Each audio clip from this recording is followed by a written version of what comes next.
Olá, pessoal. Meu nome é Adriana Rebouças e estamos em mais um Ângulo que Pode.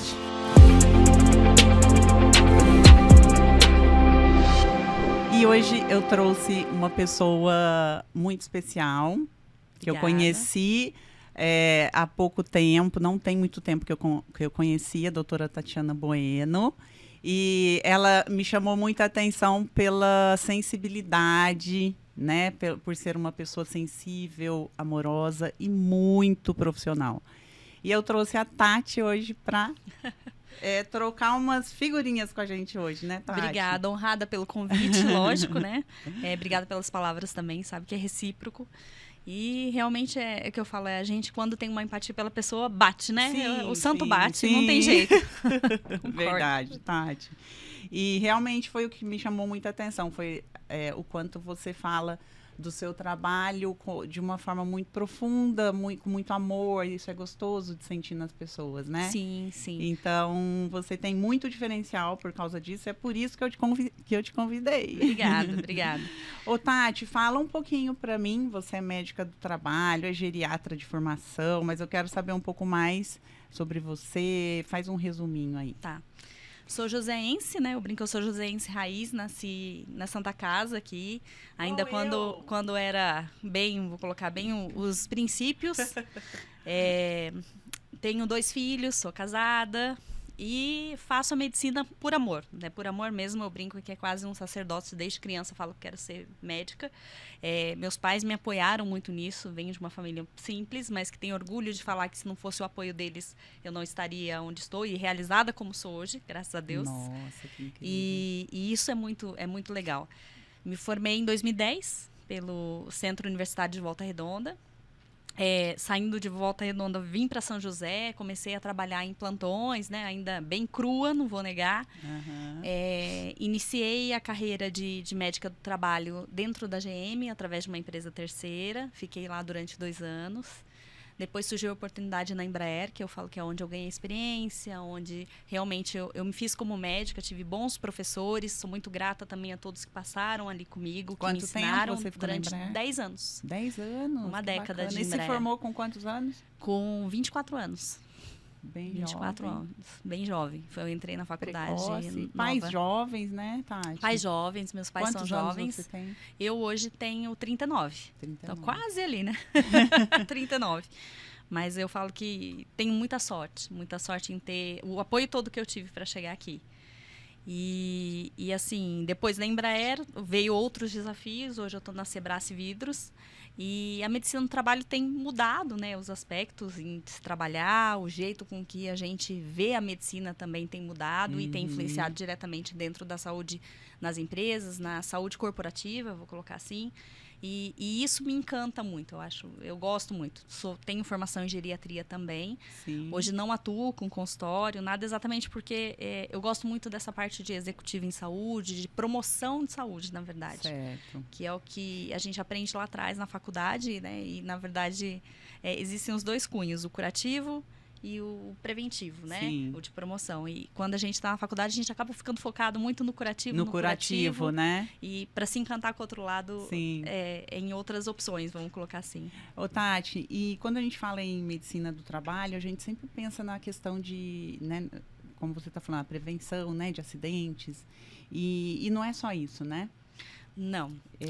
Tem vários cunhos aí, né, do seu trabalho dentro da Sebrae. Sim. E como que funciona isso? Tem até eventos, né, da conscientização dos funcionários. Eu acho isso muito bacana. Não, é muito legal mesmo. Assim, lógico que a parte de legislação não pode ser deixada de ser cumprida e nem deixada de ser feita, né? Então, a gente sim, eu faço ali dentro, né, de qualquer empresa que a gente trabalha. Tem o exame admissional, o exame demissional, o exame periódico, né? Aquela questão de afastamento e não afastamento por mais doença. de 1.000 funcionários, né? Mais de 1.000 então, funcionários. todo dia tem gente saindo, gente entrando. Todo Deve ser dia. bem corrido para você, hein, Tati?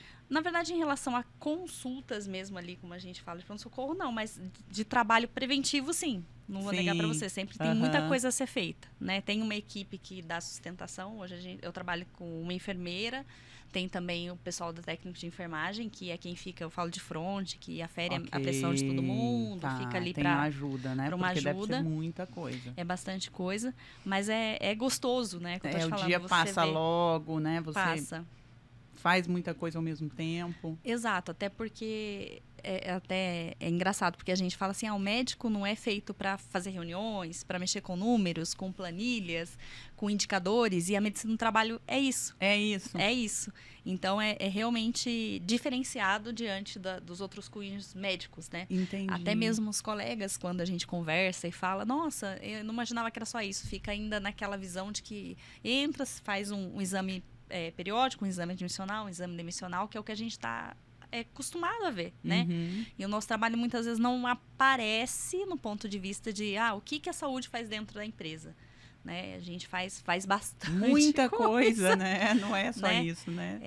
Que tem, você me falou dos riscos. Atendemos, obviamente, acidente, existe, não tem jeito, né? Já diz a palavra, acidente. Sim. Né?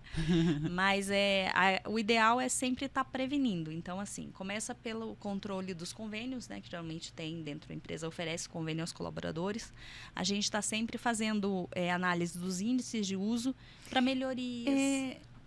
Essa questão do índice de uso dos convênios, né? É uma coisa até nova, eu não sabia, e eu acho que pode ser também bastante interessante para quem está nos ouvindo. Quando uma empresa ela paga o convênio para os funcionários, ela paga uma taxa, né? Se os funcionários usarem muito. Exato. Na verdade, é feita uma prospecção de números de funcionários e uso. Por exemplo, a nível Brasil, teoricamente, a gente sabe que uma pessoa que não tem uma doença importante, né, ela faz, sei lá, 3 consultas eletivas por ano. Então, faça uma conta de que cada funcionário faz 3 consultas, quanto aquilo custaria para a empresa e para o convênio para dimensionar essas consultas do familiar e do seu funcionário. E aí, esse dinheiro é repassado normalmente ao convênio. E existe um controle, não só da gente da medicina do trabalho, mas também de RH, de outras pessoas, para que isso seja seguido, vamos dizer assim, para que a empresa não se desabone a nível de perder dinheiro. E ou mais sobrar, um motivo assim. de você estar atuando dentro da... Mais um motivo de você estar atuando dentro da empresa. Exato. Por conta do funcionário não estar saindo. Eu vou sair porque eu tenho uma consulta médica, eu vou sair porque eu estou com um mal-estar, eu vou sair porque eu estou achando que eu estou com gripe. Então, ele já passa com você, evita dele ir numa consulta fora, evita de sair de dentro da empresa. Exato, também é um dos motivos, até para não impactar em produto, né? Por exemplo, onde eu trabalho hoje, você trabalha com vidro, mas que fosse um supermercado, estou chutando. Aquela pessoa que está doente vai deixar de atender. Vai fazer diferença ali no número. Então, o produto que poderia ser vendido não seria porque a pessoa não está ali. Ou não seria produzido porque a pessoa não está ali. Então, a medicina do trabalho tem vários viés. Entre eles, o controle que você está me falando do absenteísmo. O controle dos direcionamentos de convênio médico. Porque, por exemplo, existe também algumas situações que o convênio médico não está sendo tão bom quanto deveria ser para os colaboradores. Nós, como médicos do trabalho, temos a possibilidade de averiguar isso junto à diretoria do convênio médico e falar, olha, dá para melhorar isso, não dá para melhorar aquilo, por que o funcionário não foi atendido de tal forma? Afinal, não deixa de ser um serviço de cliente. Lógico. Né? Então, a gente tem dentro da empresa o papel de cobrar o convênio médico diante dos clientes que são os colaboradores. Estão cuidando bem dos colaboradores. Exato. Muito bem. Também tem isso. Fora isso, hoje uma questão muito importante que tem se plantado na saúde corporativa é a questão de longevidade, de qualidade de vida, para que haja um bem-estar. Que legal isso, hein? E como que funciona esse programa aí de qualidade de vida dentro da... Então, algumas empresas, não são todas ainda, elas têm programas de qualidade de vida. São vários tipos de programas que oferecem serviços com nutricionistas, serviços de acompanhamento de grávidas e mães que tiveram bebês há pouco tempo, para direcionamento, para tirar dúvida, para vacinas, né?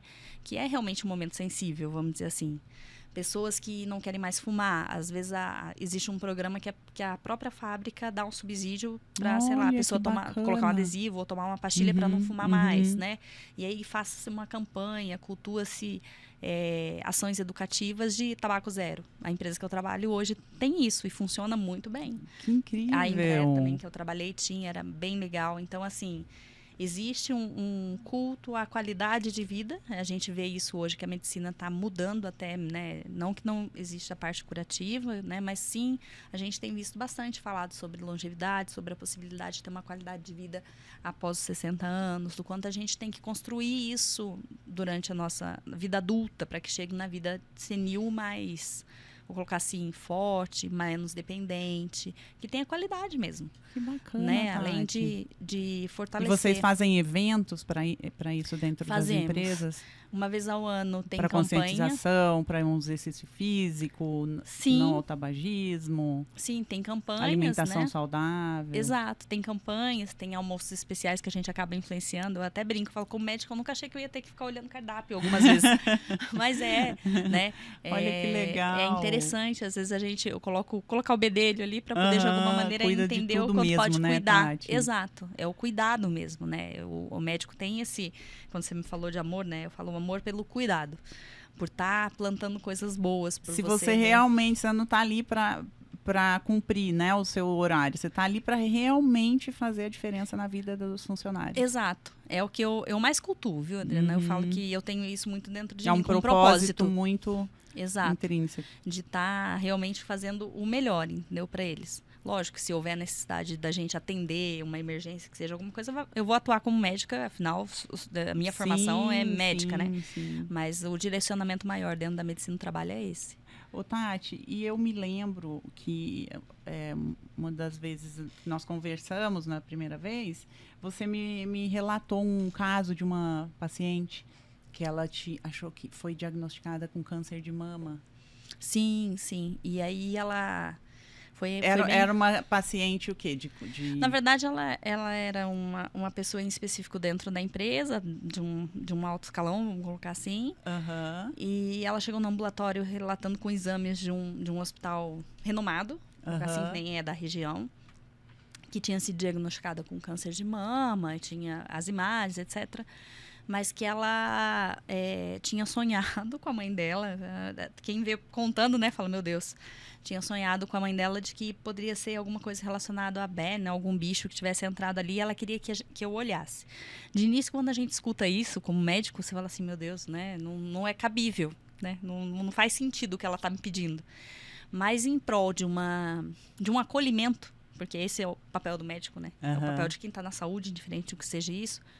Eu conversei com ela, falei, não, vamos olhar. Se for, a gente vai, de alguma maneira, isso ressurgir, né? E tal. E aí, qual que é o procedimento quando a gente tem um BERN? A gente tampa com um gás, né? E um líquido para poder evitar com que o bichinho... Gente, uma coisa que eu nunca seria na minha vida é médica, sabia? Só de eu imaginar um BERN saindo dentro da... Sabe quando aparece no Instagram? Sei. Fica aparecendo, eu jogo o celular longe e falo, ai meu Deus. Não. Olha, tem coisas que é... E aí você... Aí eu falei assim, vamos fazer o procedimento e você tira isso da sua cabeça. Né? Assim, eu tô fazendo o que fosse. E o diagnóstico dela foi de câncer. Foi de câncer, porque tinha uma imagem cística na mama. Meu Deus! E aí, a hora que coloquei lá, falei, vou deixar aí. Lembro até de ter saído da sala, assim, despreocupadamente, porque eu falei, gente, não vai acontecer nada, né? Eu tava só realmente acolhendo e fazendo. Sim, você tinha... Bom, se o exame foi de um ótimo hospital, lógico que, né, infelizmente, o diagnóstico deve ser esse. Exato. E aí, quando a gente deu por si, ela estava soltando realmente os bichinhos no local. E, assim, não era pouca coisa. Jura, Tati? E aí, como eu estava num ambiente de empresa, a gente levou ela para o hospital, onde eu sei que fizeram uma debridação até em centro cirúrgico, tiraram do local. Na verdade, parece o que se entende, né? Para ficar mais só falando, nossa... o bichinho tinha entrado e por alguma razão o corpo dela fez uma cápsula em volta. Certo. Né? Uma proteção. Algumas coisas acontecem assim no nosso corpo, assim como, sei lá, espinho que é a que mosca entra. varejeira sempre que dá berne ou não?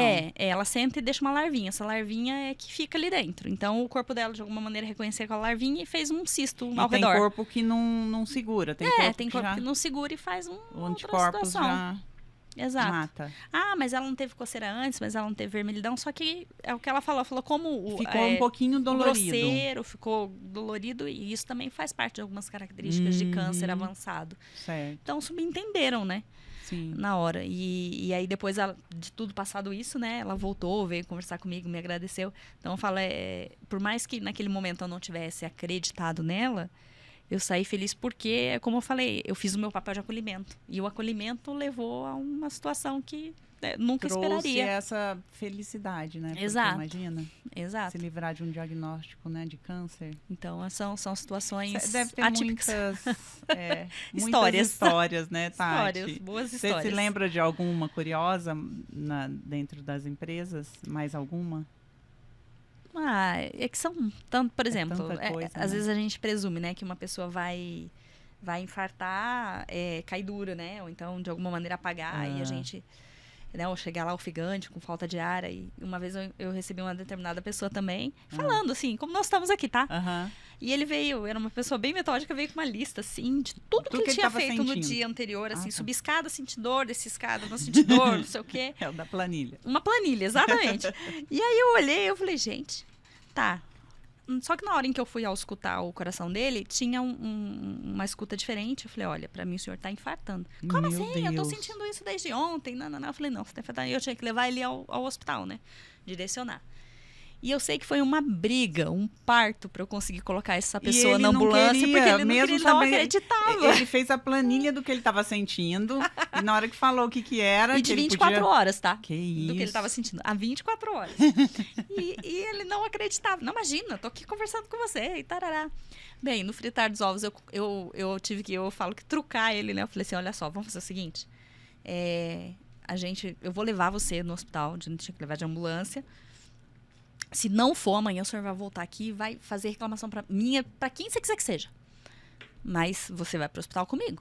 Vamos ver quem vai ganhar a briga. Foi mais ou menos isso pra eu conseguir enfiar ele dando ambulância. Você tá infartando e não quer ir pro hospital. Exato. É isso. Exatamente. Ô, Tati, falando então nesses, né, sintomas que ele teve, qual é exatamente, o que mais chama atenção assim, quando a pessoa tá realmente tendo... A constância do quase sintoma, né? Infarto. Porque, por exemplo, ele tinha uma dor que ia e voltava. No peito? No peito. Né, aos esforços pequenos, como descer um degrau, ou às vezes eu lembro até que eu li que ele chegou a baixar e sentia dor. Dia pode. Infartando? Pode. E não se dá conta? Não se dá conta, porque menospreza passando aquela dor. Mal, mas... Até porque, assim, os maiores casos de morte, realmente, a pessoa acha que às vezes é gases. Não é nada. Que não é nada, porque simula uma dor parecida com gases mesmo. Tem uma dor aqui no peito que é de gases, que parece que a gente vai morrer, né? Existem aqueles infartos súbitos, que realmente dói muito intenso e a pessoa cai, né? Existe. Mas existem os casos pormenores, como foi o desse senhor, que eram pequenos atos. Doía, não é nada, é uma dor muscular. O peito, sempre dói o peito. Exato. Ou realmente eu tô com gás e a pessoa vai menosprezando e deixando aquilo para trás, entendeu? Como foi o caso dele. No entanto, que ele não queria nem ir pro pronto-socorro. E aí, quando chegou lá, acabou num cateterismo e uma angioplastia ganhou um stent que a gente fala. Meu Deus. E depois ele veio também conversar e tudo, me agradeceu. Então, o sintoma mais, assim, claro é essa dor no peito. É a dor no peito. Por isso que a gente fala que não se pode menosprezar nenhum tipo de dor, né? Tá. Por mais que às vezes a gente fala, eu tô ansioso, né? A gente tem esse mal, às vezes meio ansioso, sente ofegante, sente uma dor no peito. Quando tá ansioso, vem tudo, né? Tudo. Vem mal-estar, vem... Vem, mas não pode se menosprezar. Se aquilo se tornou constante, não foi direcionado por uma situação em específico, né? Um momento, sei lá, perdi um ente querido e eu senti a dor. Óbvio que aquilo tem relação com a parte emocional. Mas se passou aquele período, enterrei o ente querido, continuo sentindo 2, 3 dias, procurar um médico, porque não é comum. A gente tem que sempre estar sendo avaliado. Ô, Tati, e lembrei de uma outra coisa falando nisso. Com relação a, tô com mal-estar, tô ansioso, porque vai acontecer alguma coisa boa. Às vezes, né, a ansiedade vem também pelo acontecimento da coisa boa, Sim. né? Ou coisa ruim. E quanto aos funcionários, né? Você deve ter muita procura do funcionário. Eu tô com dor na cabeça, tô com dor no peito, tô com dor, né? Então, como funciona? Você consegue, porque eu imagino que, né, ser humano é complexo. Então, eu imagino que tem aquele que tá com vontade de ir para casa, né?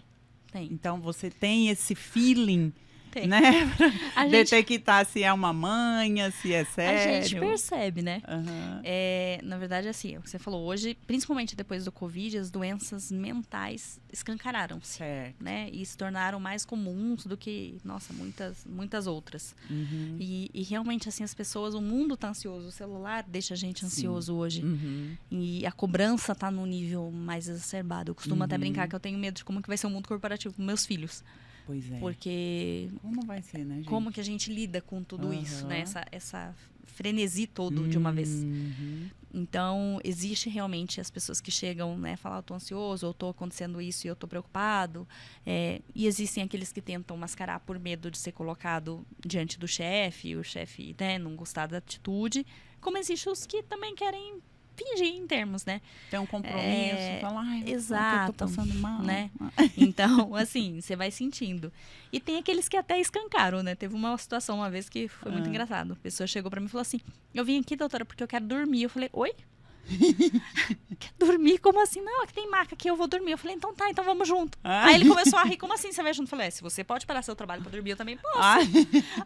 Aí ele falou, doutora, você não bate bem, não. Eu falei, acho que não. E aí ele entendeu que, né, não era a finalidade dali, né? Sim. Então, é fato que a gente tem que lidar com essas situações. Sim. Mas o que você colocou é um assunto muito importante também, de saúde mental hoje. A gente tem que também dar importância para os pequenos relatos. E, às vezes, a gente que está do lado, sabe? Tipo, da pessoa que trabalha conosco. E eu falo até mesmo do ambiente de saúde, a minha equipe. Se você não der atenção a quem está ali, de alguma maneira, sinalizando alguma coisa, passa batido e, às vezes, você perde um colega, uma situação por bobeira, né? Então, também faço gestão de pessoas lá dentro, né? Existe essa questão de equipe. Tá sempre com esse olhar atento também. Porque a saúde mental é algo importante. A gente precisa cuidar. Né, é muito comum de falar, é frescura, né? Sim. Eu não tô bem, eu tô me sentindo muito triste, e eu tô não sei o quê, tô depressiva. Vai passar. Ou não quer ir ao psiquiatra ou psicólogo por medo de ser julgado. Sim. Né? Existe muita resistência, né? Ainda existe. Melhorou, eu acho que melhorou muito o preconceito, Sim. né? Hoje, todo mundo quer fazer terapia, não tem vergonha de falar que faz terapia. Olha, exemplo disso, a gente estava falando dos programas de qualidade de vida, tem um programa lá que tem um psicólogo. A gente chama, o final dele chama Harmonia, para que a pessoa esteja em harmonia com ele também. E é muito interessante como muitas vezes os funcionários chegam na gente e falam assim, doutora, mas ninguém vai saber de nada, né? Nem você. Não, a sua consulta com um psicólogo ou com um psiquiatra não tem relação, não tenho como saber, mas até isso tem. Né? Tem. E ainda a gente ouve, né? Né, uma amiga da minha filha, uma época foi em casa, minha filha faz terapia, né? Eu também faço, eu acho que todo ser humano precisa fazer, não tenho nenhum tipo de problema com isso, mas no passado era pior, né? Falar, é louco, faz terapia. Exatamente. E aí... Eu até, essa amiga da minha filha foi e falou assim, essa menina aí é uma chata, falando lá no Instagram, olhando, ela passa em psicólogo, ela não é normal. Eu falei, olha só como ainda nos dias de hoje, né, a gente ainda vê esse preconceito, esses tabus, né? Concordo com você. E aí as pessoas tendem a esconder realmente esse fato. fato. Dentro de casa, né? Sim, sim. E é o que a gente falou, infelizmente o ser humano ainda não aprendeu, e é uma coisa que eu falo nas primeiras aulas de faculdade. Eu não esqueço de um determinado professor, ele falava assim, enquanto aqui não resolve, nada, o corpo sente. E realmente, assim, é muito fato. E a gente vê, né, algumas áreas da medicina integrativa, medicina holística, estudam muito mais a questão, até vou colocar, histórico-emocional, para entender o desenvolvimento das doenças, como câncer e outras coisas mais aí. mas é fato de que estão interligados. De que se a pessoa talvez não tiver uma questão de uma sanidade mental, de um apoio, né, de uma rede de apoio, naquele momento em que ela está fragilizada, a doença tende a piorar, a cirurgia tende a não funcionar, uma situação de agravo pequeno tende a se tornar maior. Então, realmente, eu acredito muito nessa percepção de que a nossa cabeça é quem denomina tudo. Né? E vocês têm também, no seu trabalho, vocês têm um psicólogo? Tem um psicólogo lá que apoia a gente. Então, chegou, você já diagnosticou ali que é... Sim, a gente... E até assim, o exame periódico, hoje, antigamente falava que o exame periódico era para medir pressão, né? Em alguns lugares ainda, bem, são assim, mas a gente lá tem um questionário de saúde mental mesmo, com vários apontamentos, que tem uma credibilidade até de órgãos competentes, né, pela Sociedade de Psiquiatria. E a gente faz o somatório daquela situação e denomina se a pessoa tem ansiedade ou não. Se naquele momento do periódico eu já vejo que a pessoa tem um vertente grau de ansiedade, mas... a gente ou trata ou manda para o psicólogo, psiquiatra, já faz o direcionamento. Então, está muito comum, Tati? Mais muito ainda, comum. depois muito da mais pandemia? Que o normal. Muito mais. Muito mais. Não posso falar números aqui, mas assim, sim. Todo dia assustador. Deve ter casos, né? Tem. Todo dia tem casos. De uma síndrome do pânico, porque a síndrome do pânico, ela pode ser pontual também, não é? Pode. Ela está num estado de ansiedade que ela não está com síndrome do pânico ainda, mas ela pode ter pequenos surtos, né? Pode, é porque tudo depende de um fator principiante, né? De algo que remeta a pessoa àquele gatilho, vamos colocar assim. Sim. Então, pode ser único, pode ser variado ou pode ser permanente. E aí depende do estágio da doença de cada pessoa, né? Certo. Assim como tem pessoas que só têm ansiedade e nunca teve nenhum tipo de surto em relação a pânico. Então, tem essa denominação. Eu sou uma ansiosa que nunca tive nada parecido com síndrome do pânico, assim, tipo... Que bom. Né? Muita gente fala, nossa, é horrível, você acorda no meio da noite achando que vai morrer, quer ir pro hospital e não sei o quê. Eu falei, nossa, graças a Deus, né? Mas é muito comum. É comum e é o que a gente falou, o mundo acelerado de hoje, né? A gente vê aí, outro assunto sensível, o número de suicídios entre jovens, né? Até mesmo crianças, o quanto isso está aumentando, o quanto a insatisfação, né? É uma coisa que a gente chegou a conversar uma vez sobre a geração que tem agora. Né? Eles são munidos de muitas informações, tá aí, Google, internet, rede social, que seja. São muito práticos, tudo muito eles práticos, sabem, né? Exato. Qualquer assunto, ele já vai, a mãozinha vai no Google, ele já está sabendo, então não tem assunto que ele não saiba mais, porque qualquer um que ele tem dúvida, ele já entra, já... Exato.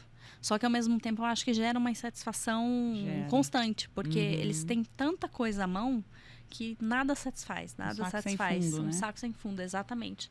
E isso reflete na vida pessoal com os casos de suicídios que a gente vê aí, né, interpessoal de relacionamentos que a gente vê, então feminicídio tanto que está tendo por aí, as situações de trabalho mesmo, né, gestando pessoas aí, saúde, a gente tem uma dificuldade com essa nova geração porque as pessoas entram, gostam, não se adequam. Fala um pouquinho desses desafios aí da gestão dos jovens, né, as nuances. Essa geração Z. Essa geração Z é complicada exatamente por isso, porque eles são muito criativos, são pessoas munidos de muita informação, de muita sabedoria, né? Tem uma facilidade, uma agilidade, e eu falo até sine qua non, né? Porque os nossos filhos já nascem com o dedo ali na tela, no teclado, e a gente às vezes fica catando milho em alguma coisa. E a gente sempre fala pro filho, faz aqui pra mim. É sobre filha, isso. Entra pra mim, resolve. Me ensina a colocar aquele rios, mãe. não é isso? Pronto. Sobre isso, né? E assim, isso gera neles uma inconstância até, eu vejo, de patamares, né? Tá. O que eu vejo no mundo corporativo hoje? Eles já muitas vezes vêm com uma especialização de faculdade, de técnico, o inglês fluente, só que não sabem gerir o básico. E, lógico, já buscam um cargo, como qualquer pessoa que é um cargo de gerência, de direção, de chefia. Mas, na nossa geração, isso era galgado. Galgado. Né? Com aprendizados, com ensinamentos. E eles não. Então, aquela insatisfação de não ocorrer um trampolim é muito comum. E aí, ou eles saem por conta própria, ou eles se desanimam e começam a Entram fazer... animados e desanimam com facilidade. Exato, não respondem o que tem que responder. Ou ainda, como a gente conversou aqui, vem a questão da saúde mental, entram no quadro de ansiedade, num quadro depressivo que você tem que ajudar e também vira uma bola de neve, né? Naquela situação. Então, assim, gerenciar essa geração jovem aí não é simples. Acho que eu não devo ser a única que estou vendo isso, né? O mundo corporativo em si deve estar vendo demais. E, de novo, eu vou colocar, tem medo pelos meus filhos, de como que isso vai ser adiante. Qual que é o maior, assim, a incidência, né? Com relação a essa geração dentro da empresa? Ou nas outras experiências que você teve em outras empresas? É comportamental? Algum detalhe que para eles ali não... Exato, comportamental. Empresa que não pode usar piercing, por exemplo. Comportamental, sem dúvida. Eu não vou tirar meu piercing porque eu gosto do meu piercing. Mais ou menos isso. Então, mas mesmo a ponto de perder o emprego? Mesmo a ponto de perder o emprego. Exemplo, vou usar uma bota de segurança.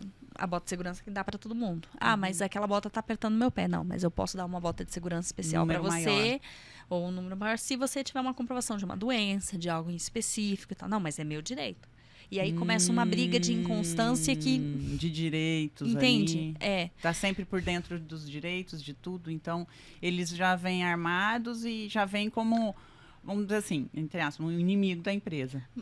Mais ou menos isso. Mais ou menos isso. Né? Então, assim, não é que eles estejam errados, não acho. Eu acho que sim, a gente tem que estar munido da informação, né? Mas não existe aquele contrabalanço. Não usar contra a empresa, né? Eles estão ali para... Assim, agregar, né? Agregar. E não virar uma preocupação ali. Exato. Então, existem muitos milindres hoje, né? Até mesmo falou a maneira com que a gente se posiciona, fala, mudou-se muitos vocabulários, né? Que a gente usava antes que não tinham conotações e hoje tem. Então, realmente é uma performance a ser seguida, né? A minha geração, eu acho que está um pouco próxima da sua, né? Então, é chocante, porque hoje a gente choca com os filhos jovens, né? Sim. É chocante, porque é a criação totalmente diferente, é um mundo totalmente diferente. Teve uma mudança drástica, né? Teve. Na nossa atualidade. Sem dúvida, então, imagino. Isso já gera Eles já vêm de casa tendo um contraste em casa, né? Sim. Então, eles já chegam armados. O não entendimento, talvez, né? Não que os pais não aceitem, né? Cada caso é um caso, mas normalmente... Né, até o pai digerir o novo, né, dentro de casa, digerir essa novo mundo, né, dentro de casa. Então eles já vão para algum trabalho, já chegam nem vem porque em casa já falam para eu não fazer assim, é assim que eu quero. Exato, concordo com você, até porque é o que você falou, o nosso mundo, né, você falou a nossa geração.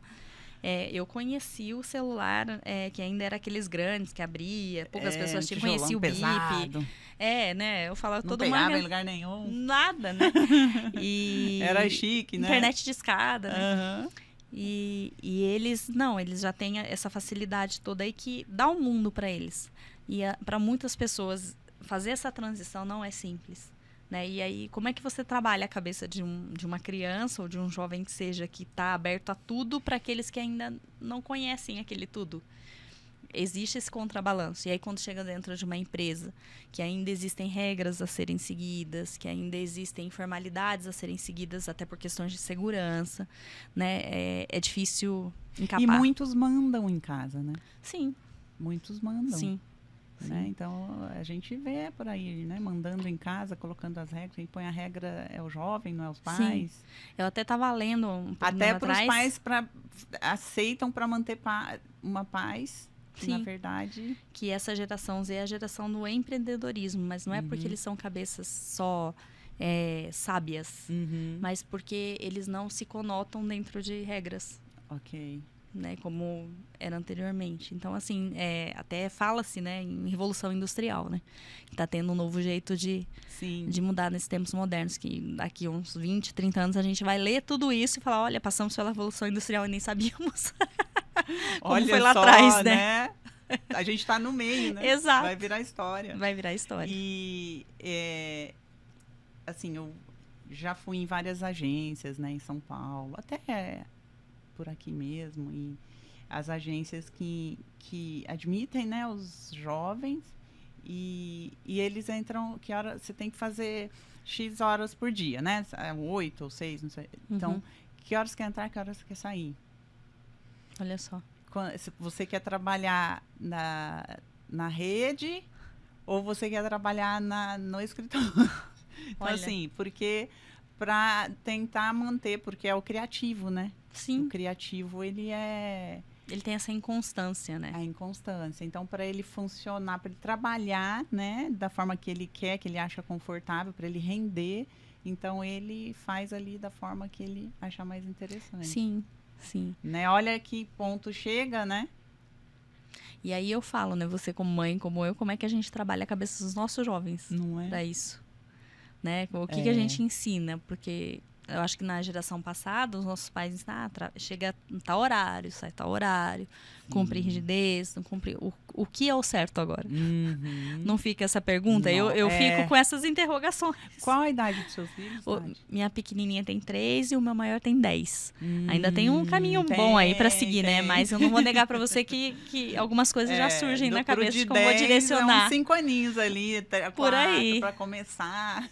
A me questionar, com certeza. Aí a pequenininha falta bastante. Falta. Mas é muito bom ter, eu acho que conseguir ter o domínio, né, não é domínio, mas eles seguirem, né, os seus valores, né? Sim. Aprender o certo e errado, aprender, né? Acho que educar, né? Exato. Tati, mostrar o que a gente traz de berço, né? Porque hoje a gente vê muitas coisas hoje como até uma falta de educação, na maneira de tratar as pessoas, na maneira de, né, de se comportar, que é normal, mas pra gente é até uma falta de educação, mas pra eles não, né? Concordo. Então eu acho que o quanto a gente puder, né? E Sim. o que às vezes também faz com que os filhos saiam do nosso domínio, às vezes também é as telas, né? Exato. Porque o quanto ele vê, ele fica vendo é normal. Sim, concordo com Aí você. A gente vai falar, nada a ver. Ou quer ter uma conversa, não, mas eu já vi isso, aquilo ali. Exatamente. Você tá viajando. É isso mesmo. Nossa, não viu ainda? Não é? E Tati, você tem, né, seu trabalho, né, que é puxado, você tem 2 filhos, e como que você administra essa correria? Conta aí pra gente esse segredo, tem um maridão. Segredo. Não é segredo. Na verdade, assim, você falou, correria, né, existe. É um contrabalanço. Também não deixa de ser uma adaptação, né? A modernidade, eu falo, eu sou ainda daquela geração em que não só eu, mas a maioria dos meus amigos de escola, a mãe ficava em casa para que o pai trabalhasse e cuidava dos filhos. Passa isso pela sua cabeça? Sente algum tipo de culpa? Sim, sem dúvida. Né? Eu até uso, quem me conhece sabe que é jargão, né? Eu falo que uma das coisas um pouquinho ruins no ponto de ser médica é que, assim, às vezes eu deixo meus filhos doentes em casa para cuidar de um outro doente.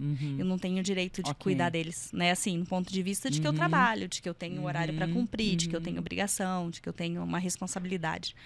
Então, essa culpa a gente carrega, né? Mulher não tem jeito. Mãe é carregar culpa, não adianta. Exato. Sempre vai ser culpa da mãe. Falar que não tem culpa. É verdade. E, segundo minha mãe, até depois cresce. E aí, exatamente isso, assim, esse gerenciamento não é simples, né? Mas eu tenho um parceiro que me ajuda muito. Eu falo que eu não posso falar, o maridão realmente compra todas as ideias comigo, muitas vezes até, coitado, eu acho que eu assoberbo ele, né? Falar, dá pra você fazer isso. Ele até fala, qual que é a sua agenda pra eu definir a minha? Mas eu tenho um parceiro que realmente é parceiro. Isso é muito importante. Até na criação das crianças mesmo, ele assume. Às vezes, tem que levar a Bianca no pediatra. Ele vai pra mim quando eu não dou. Ou então, olha, eu preciso ir para tal lugar, né? Vou gravar com a Adriana. Não, pode ir lá que eu seguro as pontas aqui. Que bacana. Os meus pais também são uma boa rede de apoio que moram aqui. A minha cunhada, mesmo longe, também, quando pode, me ajuda. Né? A sogra, assim, apesar de morarem longe, eles não estão aqui, por isso não são uma rede de apoio tão ativas. Mas, assim, eu não posso falar que a minha família não me ajuda. Pelo contrário. Certo. Sempre estão muito dispostos. Então, isso contribui para esse gerenciamento, para o crescimento, que não é simples, né? A escolha da medicina do trabalho foi até isso, assim, porque Eu sou uma pessoa que você falou, eu gosto muito do que eu faço. E se eu fosse ficar só no hospital, como eu já fiquei em alguns momentos, vivenciar aquela problemática, eu vou colocar assim, né? Porque no hospital a gente só encontra problemas. Talvez eu não tivesse tempo para ser mãe, para ser filha, para ser esposa. E a medicina do trabalho me permite isso. Porque eu tenho férias, eu tenho, né, eu tenho feriado, eu tenho... Às vezes as pessoas falam assim, nossa, mas você não dá plantão? Mas quem dá plantão não tem isso, né? Não faz consultório? Não, mas você vai no aniversário? Você vai na reunião de pais? Vou, exatamente. Privilégio, né? É privilégio. Me sinto privilegiada. Óbvio que, de novo, é uma escolha, né? Poderia, talvez, ter mais aporte financeiro? Poderia, talvez, até ter mais, né, o consultório de geriatria, né, para continuar atuando? Poderia. Um dos motivos de eu parar foi a chegada da minha segunda filha. Certo. Porque eu queria dar atenção para aquele momento dela, né, que ainda exige, é muito pequenininha. Então, a gente tem que fazer escolhas, não tem jeito, né, a todo momento. Quando a gente gerencia esses cargos aqui, e foi, né, a melhor escolha, né? Foi. Eu não falo que me arrependo de momento nenhum. Amo o meu trabalho. Amo meus filhos, meu marido, poder estar junto nos momentos com os meus familiares também faz muito sentido, né? Muito sentido. Acho que eu ficaria hoje incompleta. Também, até por esse novo, né, momento, a gente falou muito dos jovens, mas os adultos também, né? Eles entram numa de querer ganhar o mundo, né? Sim. Até porque... Subir freneticamente, né? Depende de onde vai chegar. Não vê exatamente onde vai chegar, né? É o que você falou, assim, aonde estão os valores? Né? A gente, é lógico que como ser humano, uma hora ou outra, às vezes a gente falha, né? Fica, nossa, será que eu tô certo? Eu tô indo pelo caminho certo, né? Mas é exatamente isso que você está falando. O poder estar ali, junto, né? Parece bobo, mas, por exemplo, essa semana mesmo eu tô de férias no emprego. E aí eu tô estudando com o meu filho. Eu falo, puxa, sou abençoada em poder estar estudando. Saber o que ele está estudando para a escola, né? Sem correria, sem aquele aperto. Parece, de novo, bobo. Muitas das minhas colegas, às vezes eu converso. Mas não é. Lógico, cada um tem as suas verdades, cada um segue o que é melhor, sabe? Não tem esse pré-julgamento. Cada um sabe o que é melhor, né? Do jeito com que vive. Mas muitas vezes falam, nossa, eu queria ter um tempinho a mais para estudar com a minha criança e eu não tenho. E eu falo, não, eu, graças a Deus, consigo fazer isso. Lógico que às vezes bate a impaciência, né? Você fala, mas filho, eu acho que isso é o fator que mais nos deixa culpada, de não sentar e estudar. Pode ser. Eu sei que comigo foi assim. Eu falava, eu queria tanto estudar com a minha filha, sentar com ela, do ladinho dela um pouquinho. Tá ali. Aí eu tentava à noite, cansada, né? Vou lá sentar, aí chegava, falei, gente, como é que eu vou explicar para ela? Nem eu tô entendendo. Acontece. Mas, enfim, parabéns, viu? Não, obrigada. Você administrar tudo isso, né? A gente tenta dizer que é perfeito. Não é perfeito. Perfeito nunca não é perfeito, nunca é. Tati, né? Eu acho que é isso. É procurar ali o caminho do meio, né? Sem exageros, né? E manter em paz, né? Eu acho que a paz é tudo. Exato. Né? A paz é tudo nos dias de hoje. E parabéns por desempenhar o seu trabalho com tanto amor, né? Obrigada. Por fazer tanta coisa ao mesmo tempo, com maestria, né? Obrigada. De novo a gente tenta. Eu acho que a Sebrace, né? Sebrace ou Sebrace? Existem as duas pronúncias. É uma empresa sortuda de ter você. Obrigada. Por lá. Obrigada. E obrigada por você estar aqui, por compartilhar tudo isso com a gente, um pouquinho da sua vida pessoal, profissional. E com certeza eu acho que vai ter muita gente ouvindo que vai gostar desse nosso papo. Não, legal. E agradeço a oportunidade, a sua maestria também. Obrigada ao maridão por ficar com as crianças. Pode deixar. Não, ótimo. Aqui. E até o próximo papo, né? Se Deus quiser. Obrigada. Ficamos então com mais um ângulo que pode, mas aí eu quero que você fale do seu @, né? @ doutora DRA Tatiana Bueno. Me sigam lá. Isso aí. Obrigada. Ficamos com mais um ângulo que pode. Até a próxima.